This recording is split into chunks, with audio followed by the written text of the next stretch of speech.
Thank you. All right. Is this working? Because it is. Okay. So if I say anything inappropriate under my breath, I'll be forgiven, right? So gentlemen, take your ties off, because in Tacts we don't wear ties. I also want to say that when I was in school here, we never had to do anything as embarrassing as what we just went through. How's it going, Mr. Munson? So, I do property tax, and this is not a typo. This is a homonym joke, because there are many vested interests in the process and the outcomes, and there are many ways to go about getting to a particular outcome. I'm not going to spend a lot of time on slides tonight, partly because the remote isn't working, partly because I can talk off the top of my head, for the most part, much more interestingly than what's in this slide deck. Interesting to note, how's the federal government funded? Where do they get their money from? Income tax. State government. Sales and use. Local government is property tax. In the state of Florida, depending on the county, it can be as much as 70%. And what is that? Where's that money go? Not all at once, please. Municipal services. What's that, Professor? Come on. What? School system? What else? Police? Somebody say reservation? Roads and bridges. Yeah, infrastructure, absolutely. Okay, libraries, parks, right? All that kind of stuff. So when the economy goes into a recession, what happens?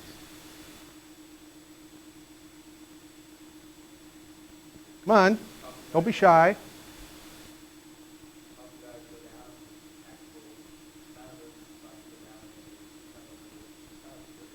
Not if they raise the millage rate. Exactly right. Exactly right. What's your name? Okay, Seth gets a gold star. Okay? So there's a heavy political element in this whole process. Okay? We had a recession a couple of years ago. You guys, most of you were born by then. There were counties across the state of Florida, across the country for that matter, and even in Canada, who were screaming the sky is going to fall, because we lost 40% of value in real estate. People were losing their homes to bankruptcy because they'd used them like ATMs. Hillsborough County I'll use as an example because that's where I reside lately. Was required to make a 9% cut in operating expenses. And the politicians and agency heads threw a fit. Every day there was another article in the paper or on the news about, we're going to have to shut down the parks. We're going to have to shut down, we're going to not be able to hire police. We're going to have the fire department go part-time. The schools are going to close down. The sky will fall, and cats and dogs living together, that sort of thing. At the end of the day, Hillsborough County, who at the time had 207 free programs available to residents and non, managed to withdraw job applications for about 200 positions and solved their budget deficit like that.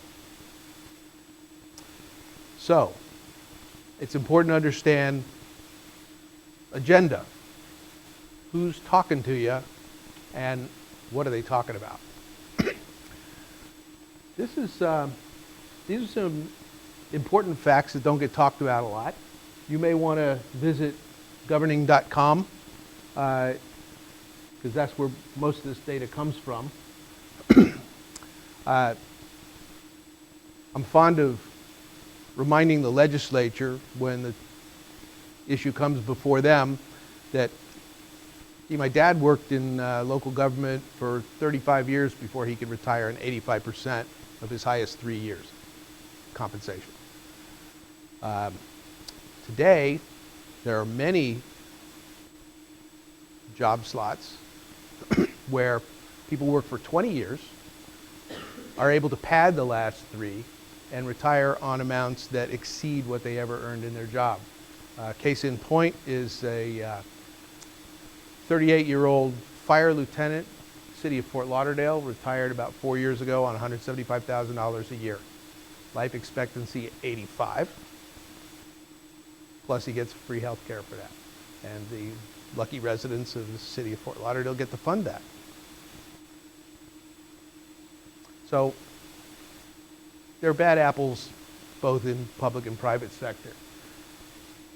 Part of the problem is that politicians can make promises knowing that by the time the can hits the wall because it's run out of road, somebody else will be in that chair. They'll be long gone. Case in point, Detroit, $7 billion bankruptcy. There have been 47 Chapter 9s since 2010 across the country. Public-private tension. We've got public sector unions, school board, League of Cities, League of Counties, you name it, police, fire, big influence with state legislatures. Private sector, that's where all the money really comes from. So at some point, if public sector gets too big, private sector withers, we run into all kinds of people having difficult financial situations, arguably through no fault of their own. If we go back, talk about Detroit, what do you suppose happened to all the pensions for the school, fire, police that had retired? Any guesses? They didn't go away, but they did get haircuts. The bankruptcy judge is able to go back and undo contracts. So I was telling the group that met with us in the center a few minutes ago. A few years ago, we had an advisory board retreat here in town where I had one of the analysts from Fitch Ratings Service come down from New York, had another fellow come in from Florida Tax Watch out of Tallahassee, and we talked about the municipal solvency of cities and taxing authorities here in Florida. A CFA buddy of mine had pulled everything off a Bloomberg terminal, all the distressed municipal bond issues. There were 442. Now, the good news is that most of them that were distressed were CDDs, Community Development Districts. And a couple of years ago, I think most people know, subdivisions were in trouble. I haven't pulled those stats lately, but these are serious issues if you're going to be developing or investing in particular geographies around the country. During that panel discussion, I asked the board members, and there were about 80 of them in the room, how many took a look at fiscal solvency of the jurisdictions they were going to be investing in. 2 hands went up. And this is an overlooked issue that is germane and relevant because let's say I'm going to plunk down $100 million in some kind of an investment in city X, and 6 months from now or a year from now it becomes Detroit. What's my investment worth now? Any of you know what houses are selling for in Detroit? Or less? Yeah. I mean, you guys could go buy houses in Detroit, right? What's that? Yeah, with a, it could be a rental home, in theory, right? Yeah. So, this is kind of the players. The assessor, depending on the jurisdiction, and let's just keep it to Florida for now because it'll shorten up the discussion. In Florida, assessors determine the value of all property, all taxable property within their jurisdiction, their geography, every year by pursuant to the state constitution. The school board and the county commission control the administrative venue that taxpayers go to contest those assessments. Okay? The assessor thinks my house or my office building or my shopping center or my apartment complex or my industrial development is worth $1 billion. Well, because I took Professor Emerson's appraisal class, I know that it can't be worth $1 billion. Cost approach says it's only worth 100 million. Sales comparison supports maybe 120. Income approach, well, we've had a bad year, so it's down around 90. Because we live in a country that requires due process, you get to go and challenge, disagree with that assessor's opinion. That's kind of what I do for a living. The assessors are supervised by the DOR. Collector collects the money, and the cities, county commission, school board, all spend it. You know what? This stuff.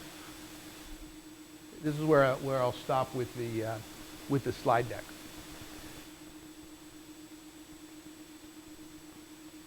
I'm an appraiser by training. I have done lots of lender work. I've done lots of courtroom work. The majority of my work has been in the property tax arena because I find it just really enjoyable. I have friends who are either assessors or their staff. Many of them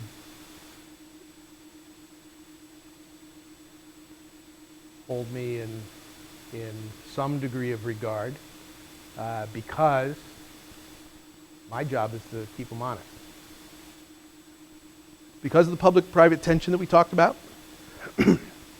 because they get paid from those revenues, because everybody that they work with gets paid from those revenues, do you suppose there might be some natural, even accidental inclination to shoot for high values? Sure.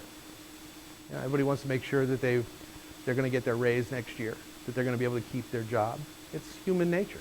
The school board and the county commission that oversees the administration of these disputes derives the vast majority of their revenues from the process.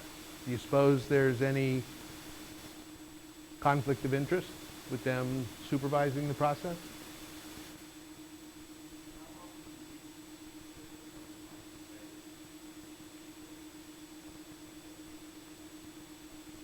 Great question. And let me give a slightly longer answer than just a percentage. Every property is unique, right? Everybody read that in Lincoln Archer's textbook, right? Okay. Assessors, when they develop the role in the first half of the year, use a regression model.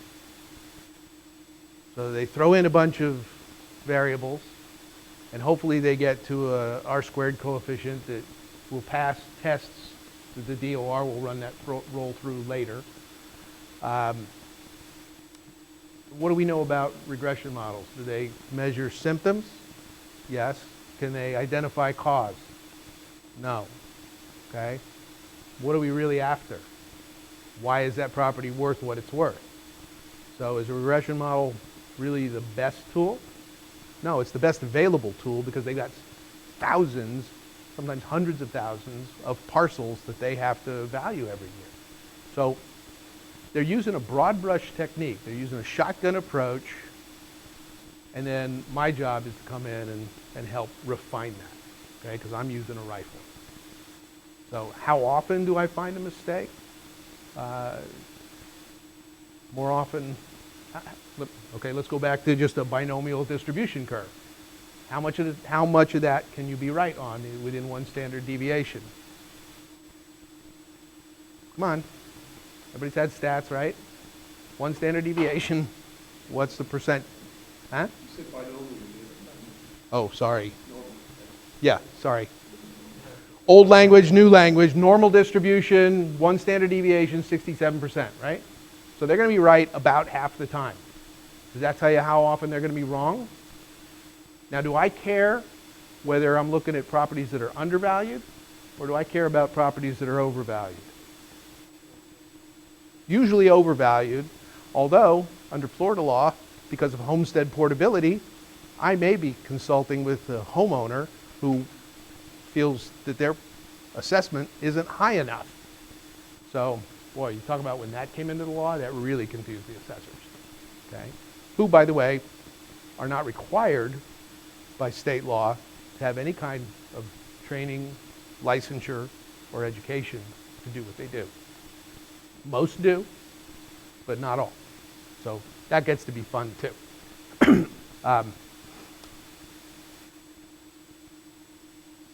Prior to 2009, the assessors had a legal presumption of correctness in these disputes, which basically meant they could walk into the room and they'd hold up the property record card and say, we stand on our presumption, and because the legal burden for the taxpayer at that point in time was clear and convincing evidence, meant we had to find that they had done something wrong in order to be able to continue the debate. That changed, and now when they come into a hearing, they have to prove that they complied with the statutory requirements and professionally accepted appraisal practices, which is basically USPAP. Then they're presumed correct. But it doesn't really matter anymore because the burden of proof was lowered to clear and convincing, which means greater weight of the evidence. So now it's much more fair for taxpayers than it's ever been in Florida. And why does this matter?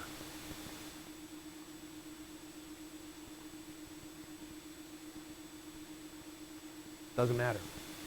Does it matter? You all bored?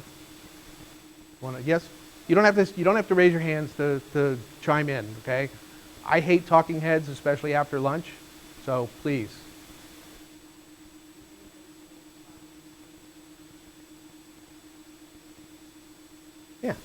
Yeah, if you're a taxpayer, you should be happy, right?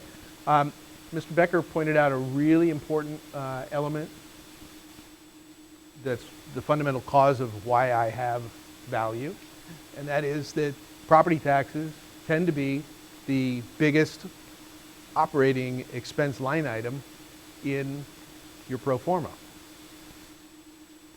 right?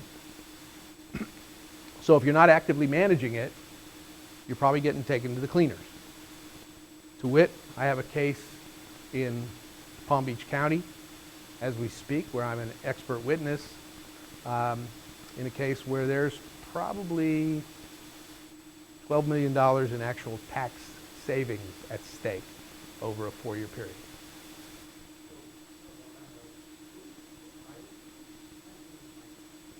Great question. Great question. Who hires me and how do I make money? Typically, it's commercial property owners who want to make sure that they're not getting taken to the cleaners. So I have clients who are institutional. I have clients who are private equity. I have clients who only own one really big asset that they care about. It's all over the board. I've worked for REITs, you name it, and I've worked for them. How do I make money? Percentage of savings. If I'm acting as an advocate, okay? An appraiser can't earn a contingent fee. So if I'm the fact witness, I'm getting paid hourly. Um, in fact, in those cases, I will not do the valuation work like most appraisers do for a flat fee and then time. It'll be hourly the whole way. The contingent fee is typically what the market demands from tax consultants because they don't know whether we're going to win or not. And I'm not going to pay you if I'm not going to get a result. So we're kind of like the personal injury sector of, personal injury lawyer sector of the real estate industry. Okay? And yes, that can mean really big money, or it can mean you starve. Depends on how good you are. Depends on what the market presents, because in Florida, every year it's different. Every year the assessor has the opportunity to raise or lower that value. The taxing authorities have the ability to raise or lower their millage rates. It's all over the place. And it depends on what I'm contracted to do. I will do pre-development due diligence work. Okay?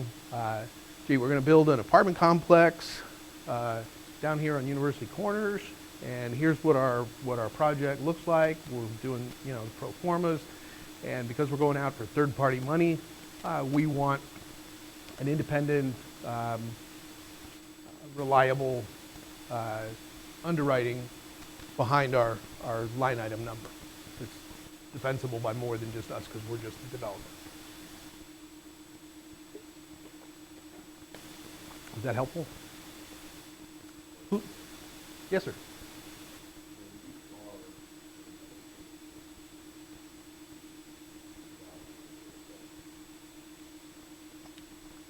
Does the judge dictate what the value of any of these values is expert testimony, or do they then assign an appraisal back to the assessor with a modified methodology? Good question. At the administrative level or at circuit court, they can do either. They can remand to the property appraiser, say you did it wrong, here's what you got to do. Or they could say, the appraiser in this case is spot on, I'm going with his number. Or judges typically split the baby, because want to keep both sides happy. So yeah, that's the painful reality, especially if they're an elected type judge. Obviously, you get bigger clients working for Cushman and Wakefield, but when did you start your own practice? I've had my own practice. I've been on my own. I've been with small firms, medium-sized firms. I've been with the biggest outfit in the industry. This is my first go-round with a brokerage. In 30 years, I've wondered why are the brokerages leaving this kind of money on the table, having seen what the accounting firms did with it. Accounting firms had to spin theirs off after Sarbanes-Oxley because we presented impairments to their independence for audit purposes. And we'll see what happens.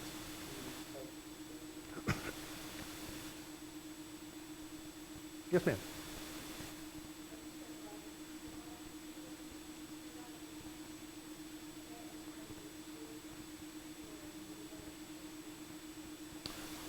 If it's existing, then it's what we typically end up doing is an annual review or a cyclical review to make sure that when the assessor's number comes in, that it makes some kind of sense relative to what we believe it's worth. And if it's not, then my contract typically gets me a meeting with the assessor, and we sit down and we talk about it, and I explain to them how they're confused, or they've, got bad data, or whatever it is. There was something they didn't know about the property that would change their opinion. If we're unsuccessful there, then we duke it out. Nobody likes to duke it out. So you got to have thick skin and not take it personally. Boring, right?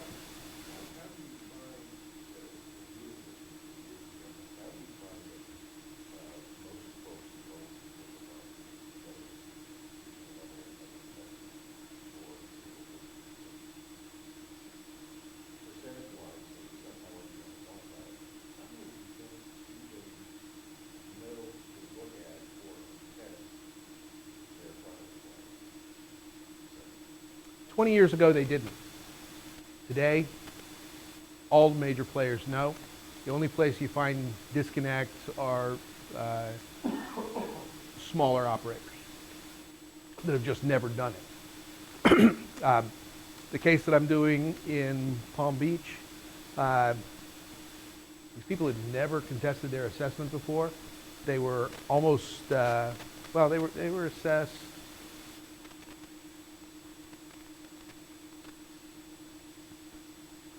$1,600 a square foot versus the comparable at $600 a square foot. Yeah. That's fair though, right?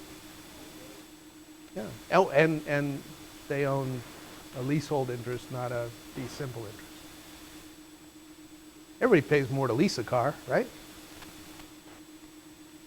So, yeah, I can't say much more than that right now, but it's fascinating. Yes, ma'am?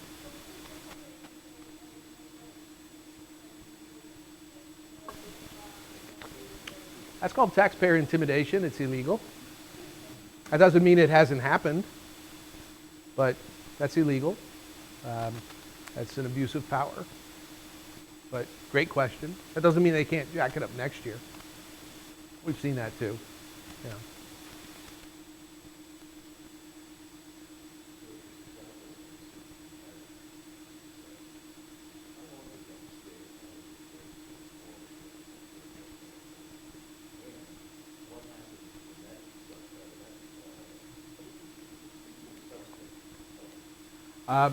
Okay, so it's, I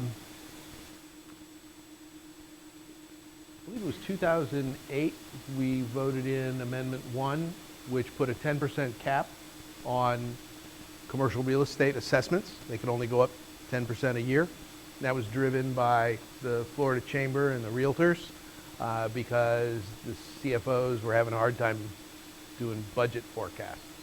Well, I don't know if my assessment's going to go up 3% or 50%. So I don't know what to do. And that makes life tough. So they went to the legislature and got a bad answer, which was we're going to cap the assessments. And they made it a constitutional amendment, but it expires in a couple of years. So if I get a reduction today, and let's say $100 million property, we get it reduced to $50 million. The most it can go up next year is to 55. Prior to that, it could have gone back up to the 100, and I come back in and boom, boom, boom, and it's good for consultants. But assessment caps put downward pressure on property transaction activity. Think about this. Anybody who was paying attention back in 2007, 8, 9, we're hearing about property tax disparities on single-family homes. Well, that guy's been in his home for 20 years, and his taxes are $5,000. And we just bought, and we're right next door, and it's a tract home, and it's virtually identical, and our taxes are $10,000. That's not fair. Well, actually, that argument was taken to the U.S. Supreme Court by opponents of Prop 13 out in California about 20 years ago, and the U.S. Supreme Court said, everybody's treated the same, no discrimination. Bye-bye. So, you can have the same thing now in commercial property is what this means. So, two identical, you pick 'em type commercial property, office building, shopping center, whatever, side by side, up, right? And they were bought on the same day. They've got identical tenant mix. 10 years later, this one sells. What's going to happen to their property taxes? Going up. What does that mean for pass-throughs? They're going up too. What does that mean for tenant retention? What does that mean for new leasing? What does that mean for maybe I don't want to sell? Maybe it means I don't want to buy because I'm not going to be able to compete with this guy. So downward pressure on transaction activity means what for bankers? Transaction focused attorneys. title insurance, appraisers, surveyors, everybody else who we impact, right? I mean, might be great if you're the renovator contractor guy, but bad for jobs. So, unintended consequences. Hopefully that issue will go away in a couple of years. Yes, sir.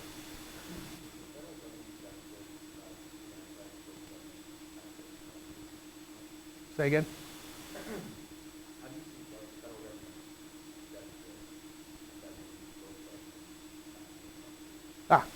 government You know, we kind of talked. You should have been with us up in the center because we actually talked about this.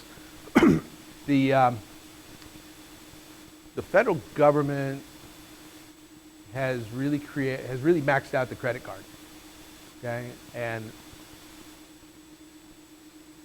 it's only a matter of time before that credit card gets canceled, cut up, or that balance gets paid down. Everybody's been talking about, oh, interest rates are going up. No, they're not. Fed's trying to scare investors into backing off. What they're really doing is they're feeding appetite. If interest rates tick up, what happens to our ability to pay the federal debt? Hello? I am hearing crickets. Harder, yes, harder. I'm a real estate economist, but I'm not, probably as much of an expert on some of this as Dr. Archer. But my take is interest rates can't go up. We can't afford to take them up. Not only would it wreak havoc with our ability to pay the federal debt and our international credit rating on the dollar, but it would wreak havoc in the real estate investment world as well because of our dependence on availability of capital.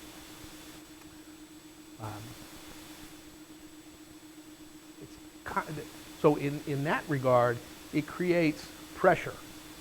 The bigger pressure, though, on local government goes back to this slide in the top line, unfunded promises. Okay, so if I've got 11,000 boomers a day nationally,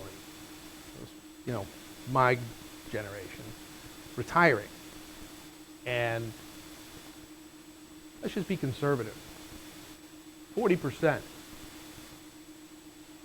30%. I've been municipal employees deriving revenue. Pasco County, over 60% of their employment sector in that county are government employees. Yeah. So what's going to be the impact on their economy? There's going to be upward pressure on assessment values and tax revenue demands for the rest of my career and most of y'all. Long answer. I hope that kind of got it in there. Yes?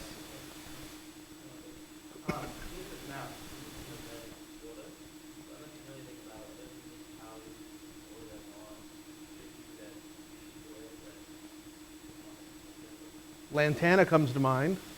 Jacksonville comes to mind.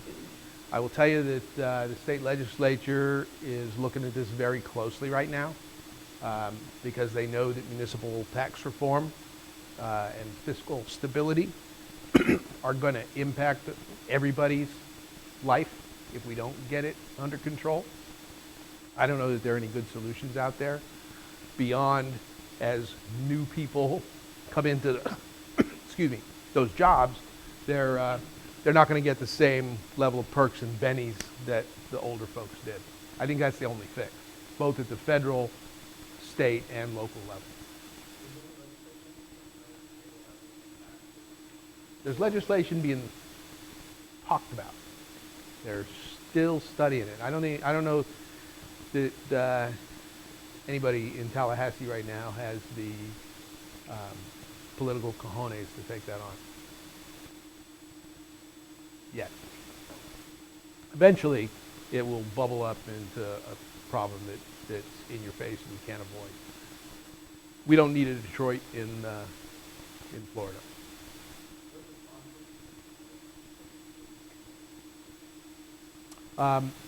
Tampa has a pretty high rating. Naples is off the charts. Yeah, go figure. You know, yeah, they suffered in the housing slump, but you got 11 billionaires living in Naples. Makes a difference. They also have the lowest property tax rate in the state, just about. So, yeah, call me crazy, you know. So, this side of the room has been very quiet. You guys are losing points. Who wants to be an assessor? Did you guys have Ed in to talk to the group this year? No? Okay. Because I'm sure there'd be stuff to banter about.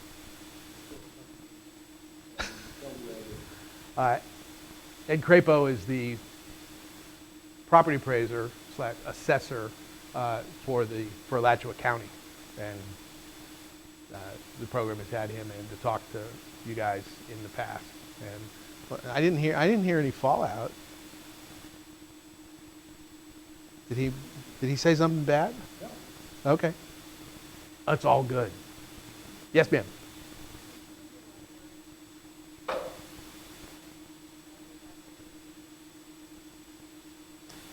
Well, I'm married to one. Most of my friends went to law school. There are 4 legs to the property tax stool. Valuation is a big one because 95% or more of disputes revolve around some disconnect on valuation. Legal is critical because that defines the framework that valuation has to be developed in. Accounting is, of course, an important element, and you may or may not have surmised that politics kind of gets into this a little bit. So that's it. You know, and politics is interesting because I have to work with assessors and their staff, and yet we duke it out in hearings, and they really don't appreciate what I have to say in Tallahassee, or when I write papers. But they don't have any problem voicing their side of the argument either. So, you know, I think there's a healthy respect and détente in that regard. At least I hope so. I always try to conduct myself in a professional, civil fashion, and I don't say anything I can't back up. You do that, you know, you can hold your head up and wear the white hat. You know, they think it's a black hat. I say it's a white hat. You know, but we play those kind of games too. I'm actually on a panel in 2 weeks down in Orlando at the Florida Assessors Conference, where I'm taking a pitchfork and a pair of wings, angel wings, you know, as we have our little discussion. So that should be fun. Yes.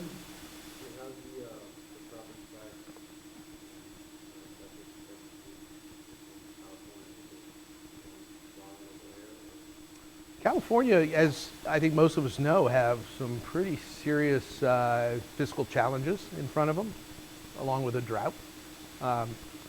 Because of Prop 13, the biggest impact for property tax is when a property is sold and gets re-enrolled. They're limited to 1% tax rate, but the sale price may or may not be reflective of taxable value. And we have that same issue across the country. Price is what? Fact. Cost is a fact. Value is an opinion driven by the market. So, because in most states the value in dispute is a hypothetical, you gotta love to argue. If you don't like to argue, you're not going to be good at property tax. You also have, you know, have to have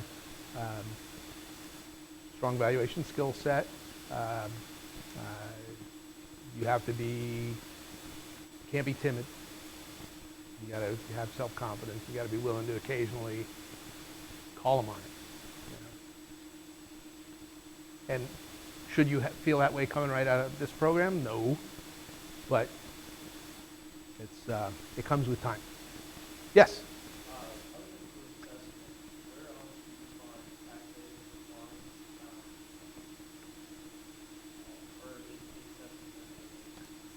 Assessment's my primary one, but there are things I can do in an advisory capacity in advance of a transaction. Cushman Wakefield of Florida just sold Tampa City Center, CBD tower in downtown Tampa. Sale price was 127, 128 million. We carved out almost 11 million of non-taxable assets that were a component of that sale price. And by virtue of doing that, we saved the seller almost 100 grand in transfer tax, and we saved the buyer about $250,000 per year going forward on their property tax liability. That's actual tax savings. So, what does that do for your underwriting model? What happens to your LTV? What happens to your yield rate? What happens to your comfortability if you're the lender with the certainty of cash flow and the owner's ability to repay the note? I just freed up $250,000 in a year in cash flow. Hello, right? That's 1,400% return to the buyer. Who else is bringing that kind of value? So yeah, my clients like me. I'll get to you next. Yeah. I don't do exemptions. I have a colleague, excuse me, the pollen down in Tampa is killing me. I have a colleague who works in the exemption sides. Exemptions and economic development is kind of a niche unto itself, and my wings are pretty broad within my space, but I know where not to go. I know who to refer to, you know. So, fair question. Yes, sir. Mm-hmm. Yep. Did you have a question?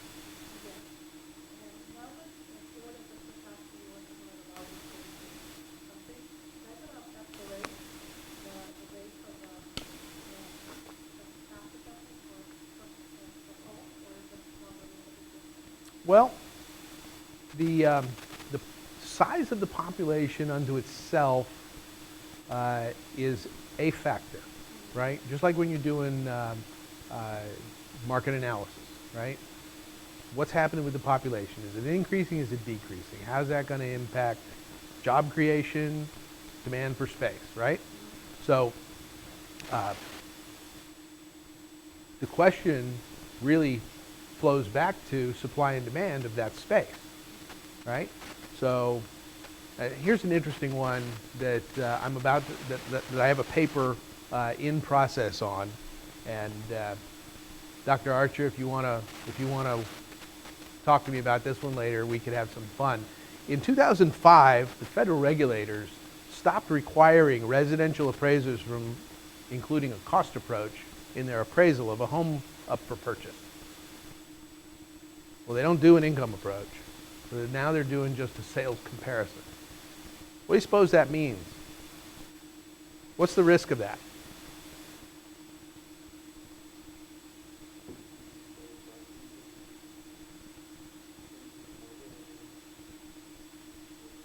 You're on the right track. Yes, ma'am? I'm sorry? Yeah. Why do we have more than one approach to value? So you can kind of reconcile, so you can have a test of reasonableness. The federal regulators making the cost approach voluntary, which nobody in the lending space is going to do because they don't get paid enough to do that report now. They're certainly not going to do extra work because you don't get there's nothing in it for the appraiser. It's the equivalent of taking the dollar off the gold standard and putting on a floating rate. That's the easiest way I can frame it up. So now,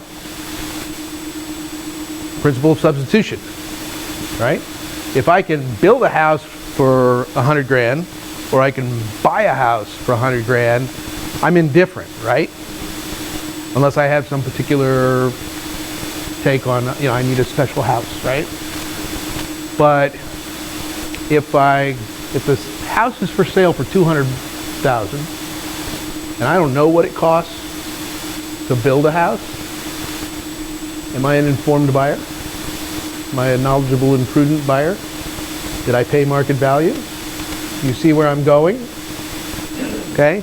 So, when you all get out and get cool jobs and you decide, hey, I'm tired of living in urban infill, and I actually want a yard and a dog for the kids, and you decide to buy a house because you find a place that you like to live, make sure that before you pay that stupid price that you know what it would cost to replace it, because appraisers aren't going to tell you. Oh, go ahead, Kent. It's only being recorded.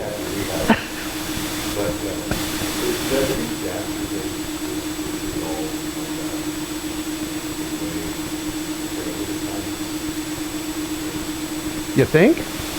Yeah. Oh.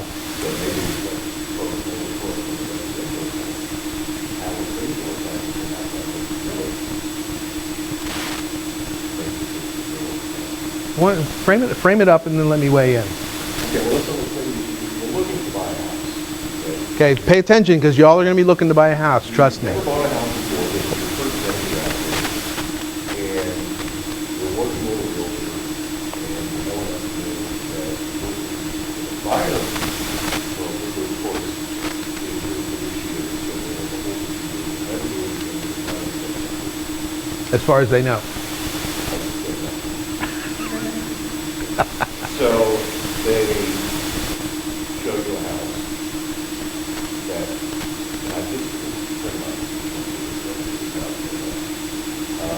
they say, well, here's the house, and then you can buy it, and put in an offer that's a little bit below the asking price. The asking price is like buying a new Toyota Corolla. But it's a really nice Corolla. But it's not. It has benefits. And the buyer broker says to pacify them and make them feel good that they're buying at a good price. Because the broker is not trying to make your income by having them pay a high price. They say, well, we'll just make this contract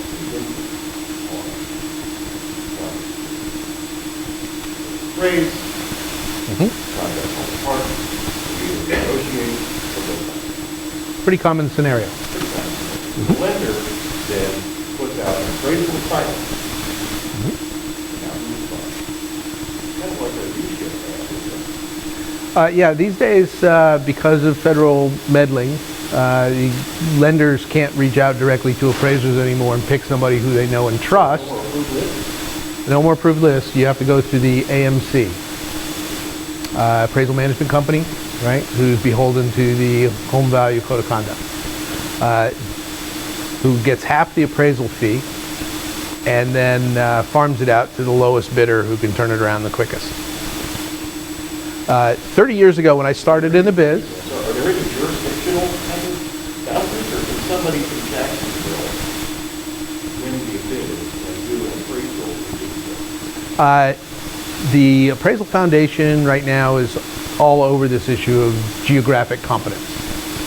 If you're not geographically competent, that appraiser who lived in Jacksonville and did an appraisal here, should be turned in to the Florida Real Estate Appraisal Board with a formal complaint, and they will take. But there's nothing preventing somebody from Jacksonville. Not if they're geographically competent here. Unless you can demonstrate after the fact, because the buyers are well informed, and the buyer broker is acting in their interest. Say, this appraiser was off the mark because they appraised it for $1,000 legally, caveat emptor only applies to commercial real estate, but in today's world, caveat emptor means let the buyer beware. Okay? If you're not paying attention, bad things will happen. Yes.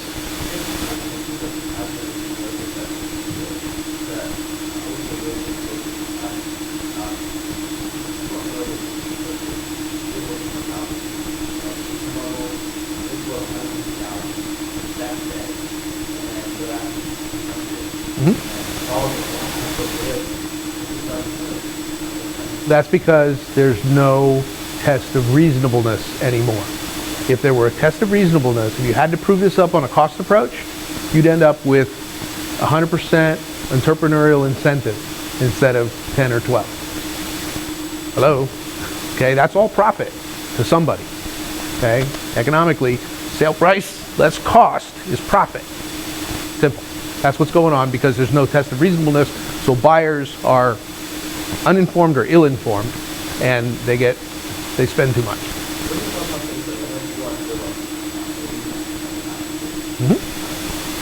Yeah, Zillow, very nice people, very nice people. Okay, the director of research for Zillow will tell you can't rely on Zillow. If you read the fine print, you can't rely on Zillow. If you try to use Zillow in a court of law, you will get kicked out. Okay, as an owner, you can testify to value, your opinion of value. As an appraiser, as a broker, you can testify to value. Zillow, no. Yes, ma'am. Oh.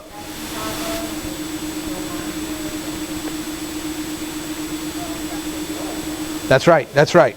That's true. But Zillow is working off of assessor data, which is usually wrong in one way or another because they're not in Florida. The assessor's not allowed to come into your house. So if you bought a 4-bedroom, 4-bath and you cannibalized a couple of bedrooms to build a master suite, and you expanded the garage, took over the the gardener bath, now you've got 3.2, but the assessor says it's 4.4. Yeah, it's wrong. It's even worse. If you've got waterfront property, there's no adjustment for that. There's no adjustment in their algorithm. They don't know what to do. Yes? So, I didn't say Zillow was bad. If it's tract housing, you know, in the middle of a subdivision, yeah, it's probably, you know, and it's a fairly new subdivision, yeah, it's probably okay. I wouldn't turn that in for your appraisal homework. Yeah, yeah. So if this even if we pretty much we're going to buy a house, should we do an appraisal or do you think, hey, this is like I have never bought a house without having done my homework. Okay? So absolutely do your own homework. You probably won't get any input into who the appraiser is if you go, particularly if you go to a big bank. If you disagree with that appraiser's work, they may or may not do anything about it. You can ask if they have an approved appraiser list that the AMC has to choose from. You can have an appraisal done for you. Bank can't rely on it, but you can give it to the bank, which they will then give to whoever they farm it out to through the AMC, even though they're not supposed to, but they're going to get your contract anyway. So, yeah, there's some systemic problems with the way all that works. All my residential friends are going to be hating me now. It's reality. 30 years ago, you used to get $275 for a residential appraisal, 2-week turnaround time. Today, it's about $250 and you get a 2-day turnaround. So, inflation impact, right? What are you really getting paid? What's your margins? It's challenging. It's not much different on the commercial side if you're doing bank work. I teach the appraisal class for the Florida Bankers School, and I'm pretty direct with them. Said, y'all continue to order appraisals cheapest, fastest, you're going to continue to get what you pay for. Prior to 1989 FIREA federal legislation, appraisal was a value add to the bank because they were selective in who they worked with. They knew the skill set. They valued the input. As soon as the feds got involved, appraisal got moved to the mandatory compliance checklist, became a litigation target, and cost minimization became the name of the game. How many people want to be an appraiser? Damn. Okay. That said, it's still a very rewarding profession, and I will repeat what Ray Sandelli and I have been saying for decades. Appraisal or leasing brokerage are two of the best places you can start your career. One is ivory tower, one is in the trenches. Both are all about how deals get done, why they make sense or not.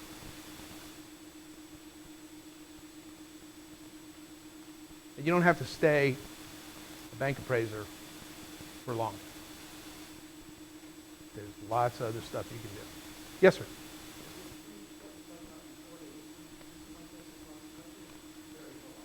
In terms of what? Yeah, no, that's federal law. That's federal law. So, yeah, everybody has to live with that. Yes, ma'am?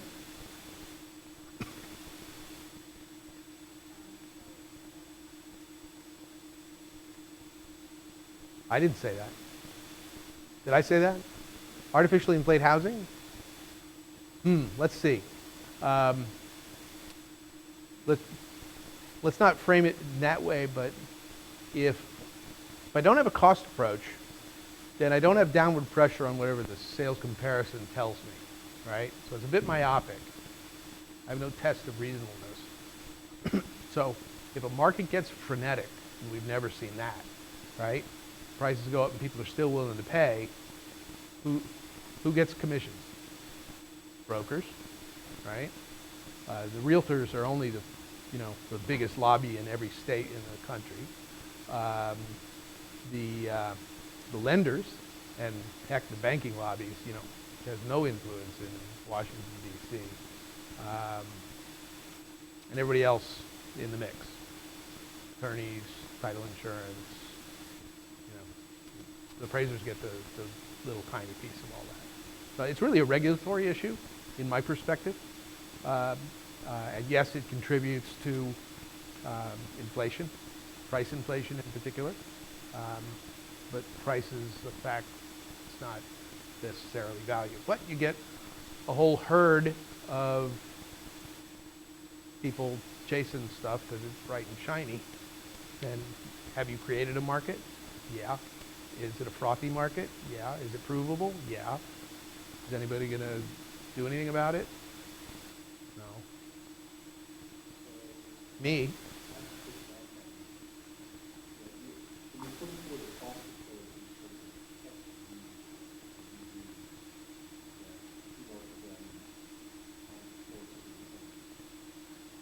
With reasonable profit.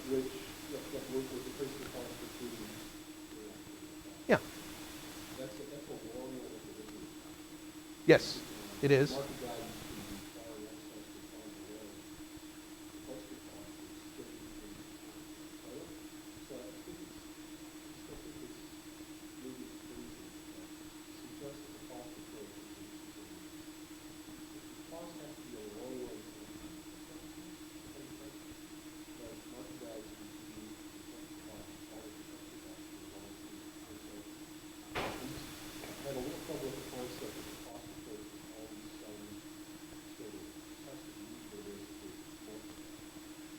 Well, I guess what I'm trying to say is that if you only rely on one approach to value, that you haven't really framed up any kind of context for whether or not your conclusion is reasonable. And since, okay, and that's really what I'm trying to, yeah.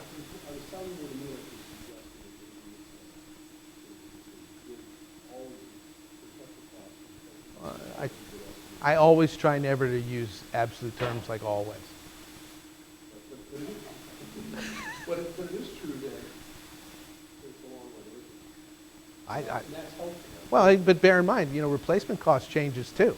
Labor costs are in flux, materials are, sure, and even what's a reasonable entrepreneurial incentive or profit is in flux. So that's why we have services that provide us that kind of information. And at the end of the day, the two numbers should correlate to some extent. There should be some reasonable basis. The market rate value part, you include 50% of Well, It's let's. not necessarily across the market, it could have something to do with It absolutely could. It absolutely could. Then again, if I buy a Beamer and it's got 5 years worth of maintenance built into that price, well, that's a non-taxable element. If all I can tax is the value of the car. Yeah.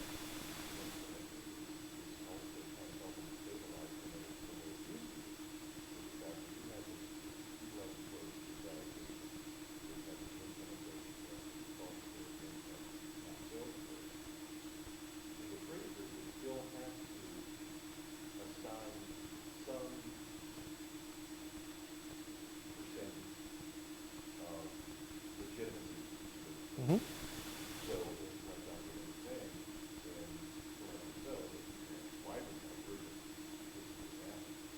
But in that same market, in the appraiser, the market understands all of these, tools dynamics, would then have a reconciliation process, kind of adjusting to the Mm-hmm. so it used to be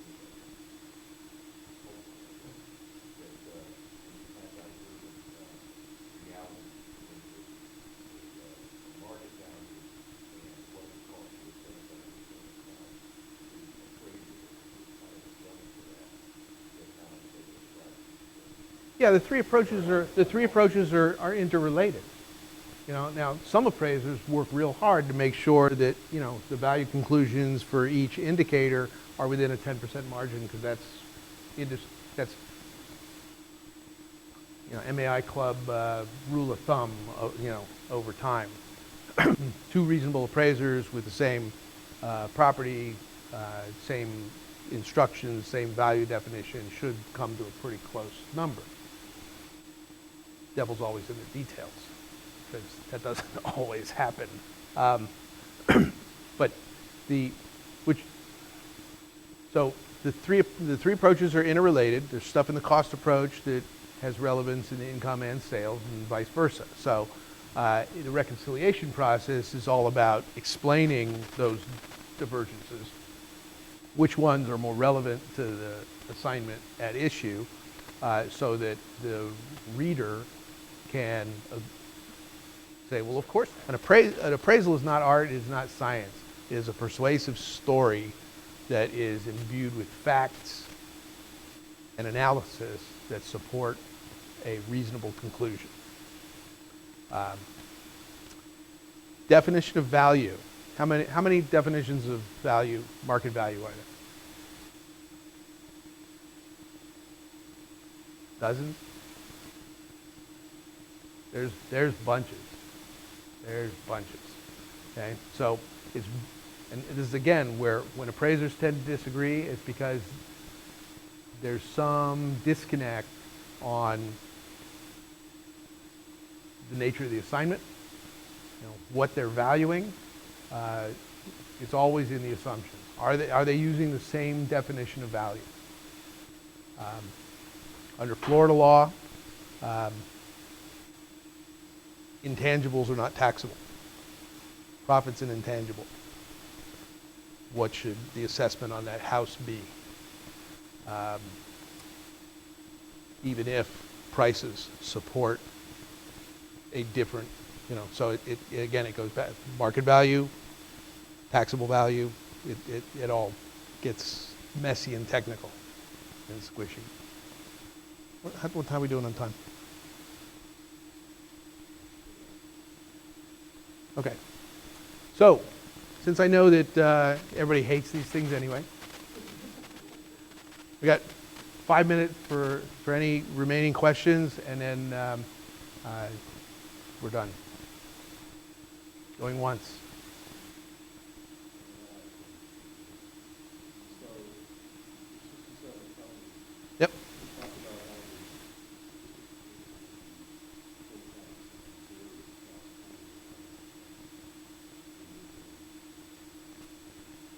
the Yeah, that's a big struggle. Uh, some counties are very sophisticated. Um,